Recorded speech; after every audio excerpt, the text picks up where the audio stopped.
Welcome everyone to another poetry recording. This is poem number 12 on the grade 12 poetry prescribed list. The title of the poem is Shipwreck by Emily Dickinson.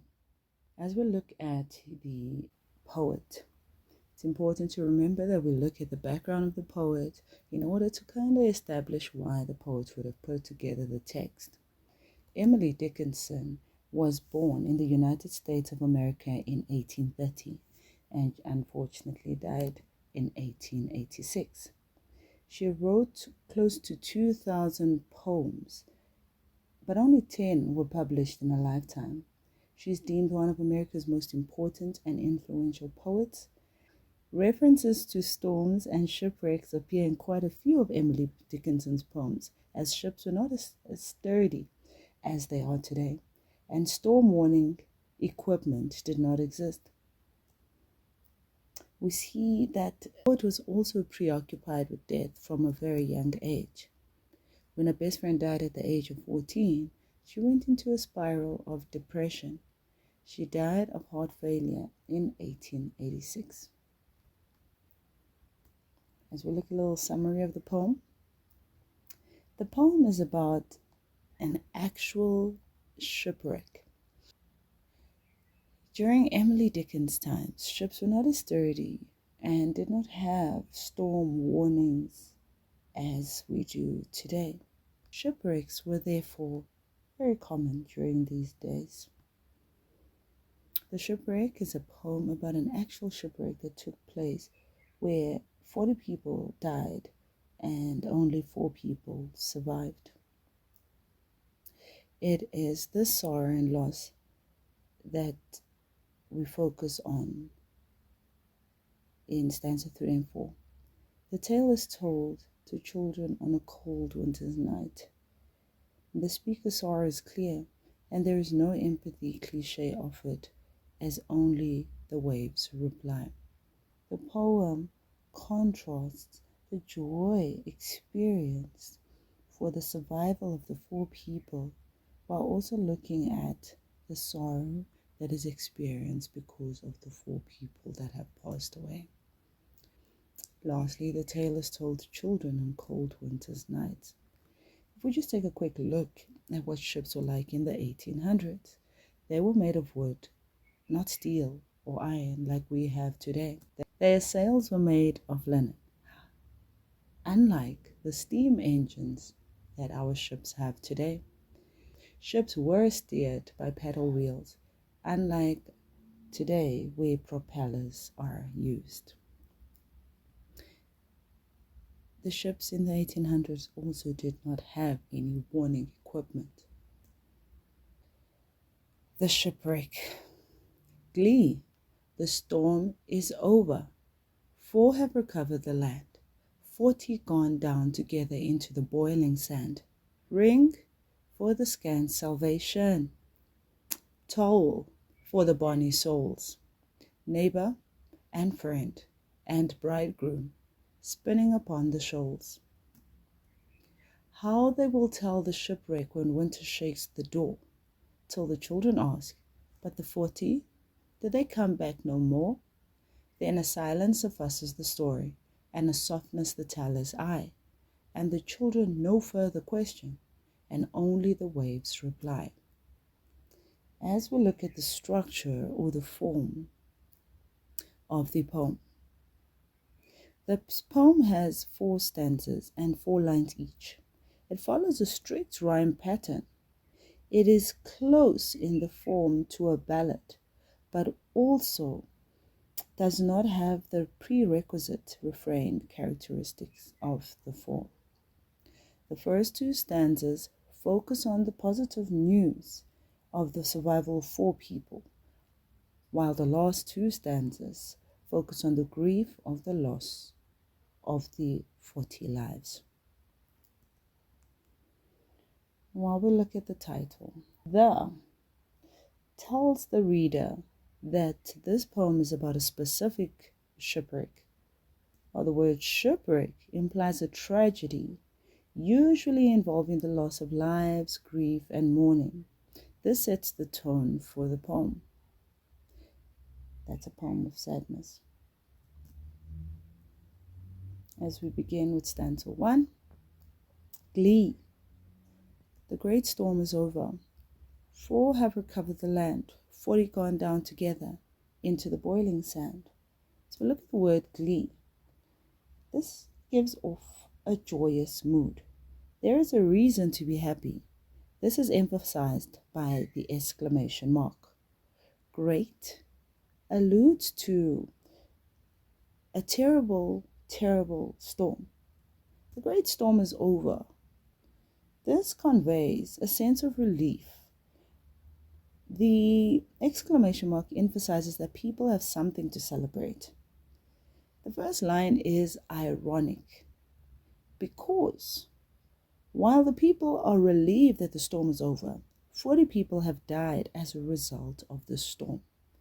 When we look at 4 have recovered the land, line 2, 4 have recovered the land. Recovered here means survived. We have 4 people that have survived this horrible storm. They made it back to land. They made it back to shore. 40 gone down together. This is a euphemism for the fact that the people have died. The 40 have died. Into the boiling sand. Boiling sand implies a very rough sea with huge waves. It seemed to churn up the sand at the bottom of the sea. This emphasizes the violence of nature as well as the storm that had taken place. There's a change in tone. Initially, glee, the great storm is over, it had a tone of celebration.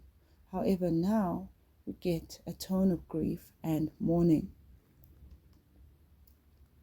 So, the great storm is over conveys a sense of relief. I've already said this line is ironic because as much as 4 people have recovered, we also need to remember that 40 people have died as a result of the storm. Ring for the scorned salvation, toll for the bonny souls, neighbor and friend and bridegroom, spinning upon the shoals. As we look at the first line of stanza 2, ring. Ringing here is a bell that used to be rang for the people of the community.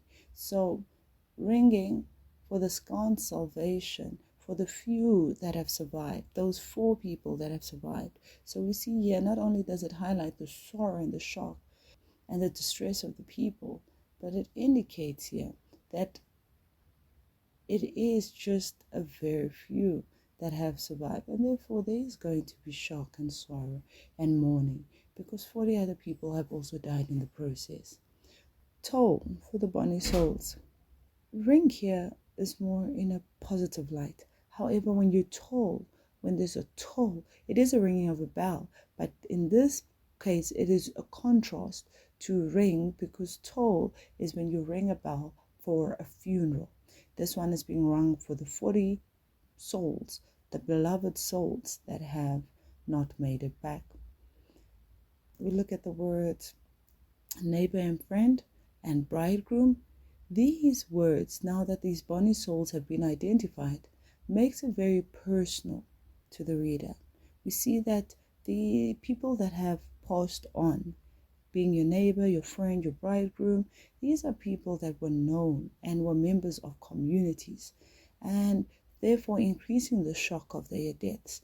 When we look at the word bridegroom, it is even more of a shock because this bridegroom has just gotten married. So he's just supposed to be starting in his life. And this also implies that his wife is one of the survivors, right? It adds to the sad tone because a bridegroom is somebody who's recently gotten married and they're supposed to be starting the rest of their lives a happy life. Spinning upon the shoals. Shoals is a shallow sea. So when we see spinning, the people are basically being tossed around helplessly in the shallow waters. This is ironic because the people did not die in the middle of the ocean. Instead, they passed away close to the seashore, right? So they had no control because of the waves that had sent them spinning. You see the violence of the waves here. How did they tell the shipwreck? How will they explain to these children what happened to the people that had passed away on the shipwreck? when winter shakes the door. Right, this is a personification, winter shaking the door. Winter is associated with death. So in a literal sense, the door is shaking because of the cold and the winter conditions. However, in the figurative meaning, winter here representing death is the personification that refers to death, the death of the 40 people. Now it is at the door, and these children keep asking about these 40 people. Did they come back no more? The children initial celebration of the 4 people now stops when the children start asking questions about the 40 who did not survive the shipwreck. Did they come back no more? This indicates the disbelief of the children because of the loss of the 40 lives. Then a silence suffices the story. Suffices is to spread. There's a silence that spreads in the room amongst the adults because they cannot offer an explanation that would help the children understand and come to terms with their loss. So this creates a very mournful tone and a softness the teller's eyes. You can see here that a tone is created, one that is somber, as the storyteller is reminded by the questions of the children of the deaths and how they have all lost a loved one. And the children no further questions because the children can see the sadness in the storytellers or the adults' eyes. The children can no longer ask questions. Their own grief causes them to stop asking questions. This emphasizes the pathos or the sense of pity that they feel for these adults. And only the waves reply. This emphasizes the silence of the adults and the children. There is nothing that they can say that can offer any comfort. And this becomes a personification because the waves are given the ability to speak. Response. Please also note in line 13, the S in silence, the S in suffices, the other S in suffices, the last S is in suffice, as well as the S in story. This alliteration gives off the sadness. It also slows down the pace and creates a more respectful silence. So look at the themes that run through this poem. The first is joy versus grief. We saw the joy for the 4 people that had survived the shipwreck, but also it was in contrast to the grief that was experienced for the 40 people that lost their lives. There's also celebration versus mourning. We saw people that were saved being the 4 versus the lost ones, which were 40. Living versus death, we saw the response to that and the response to the loss of the life. As we look upon the tone, there is a tone of grief, there's a tone of mourning, there's a somber mood that runs, especially when the children ask the questions, and there's a very sad tone that comes across. As we look at last year's question paper, please remember to maximize on your marks by focusing on the word count, but also reading the question correctly. Question 3.1 reads, identify and explain the mood in line 1. Your response should have been, the exclamation mark used in the word glee creates a mood of joy, happiness, relief that the danger presented by the storm has passed. 3.2 refers to line 7, which reads, neighbor and friend and bridegroom. Explain why the victims of the shipwreck are described in this manner. As I've explained before, the words acknowledge the close and varied relationships that exist between people in the community. So them being identified intensifies the sense of loss and makes the tragedy more personal and more real. The deceased were a part of a community, and each one may have left behind a loved one, thus intensifying their loss. In some papers, usually they ask, why is the word bridegroom so important in the poem? The word bridegroom is more intensified because this groom has just been married. He's supposed to be starting his life. He's supposed to be living out the rest of his life with his wife. This also gives us the sense that his wife survived and he didn't. It intensifies the loss and the pain that one experiences. Question 3.3. Refer to lines 3 to 440 gone down together into the boiling sand. 3.3.1. Identify the figure of speech used in these lines. We did say that there was a euphemism, but we can also look at it as a metaphor. The storm has caused huge surges of the water to stir up the ocean bed and has created a dangerous concoction of sand and water. The turbulent whirling motion of the rough sea is similar to the bubbling movement of boiling water. So we see here that this image is effective because it emphasizes how violent and imagine the terror of the 40 people that lost their lives under such horrific circumstances. We see that the water was really violent for the mere fact that they even passed away on the shore and not in the middle of the ocean. So you need to explain in detail to make sure that you maximize on the marks. The last question says, they refer to lines 13 to 16. That's the last stanza. Then a silence suffices the story, and a softness that tells I, and the children no further question, and only the waves reply. The question reads, critically discuss the effectiveness of these lines as a conclusion to the poem. Why are these lines effective? The last stanza here is effective because it conveys the finality of death. We see it cleared off. We see that there's no turning back. And the idea that nature is so powerful is also evident here. People are at the mercy of nature and it cannot be controlled. There's a poignant acceptance of the mysterious workings of nature. The children realize that there's no way of explaining this natural disaster that claims so many lives. There is an acknowledgement that only the waves have the answers.